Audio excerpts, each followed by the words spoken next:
Hello বন্ধুরা, আজকে তোমাদেরকে দেখাবো ইঞ্জিনের ভেতর পরিষ্কার কীভাবে করতে হয়। যেটা ইঞ্জিন প্লাস, দারুণ ইম্পর্ট্যান্ট ভিডিও এবং কেউ স্কিপ করে চলে যাবেন না।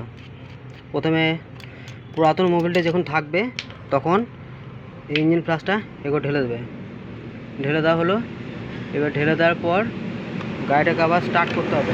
এটা লাগানোর পর ওই পুরা মোবিলটাতেই স্টার্ট করতে হবে। স্টার্ট করার পর স্টার্ট করে দেওয়া হলো। স্টার্ট করে দেওয়ার পর মিনিট 5 রাখতে হবে। মিনিট 5 রাখার পর চেক আপ দিয়ে দিতে হবে ইঞ্জিনের ভেতরটা, যাতে সব পরিষ্কার হয়ে যায়।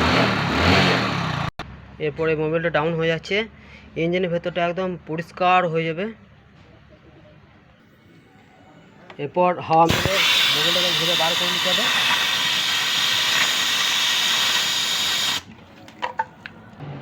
এরপর আমি ড্রেন বোল্টটাকে লাগিয়ে নেব। তারপর আমি নতুন মোবিলটা ঢালবো। এখন এই নতুন মোবিল ঢেলে দিচ্ছি।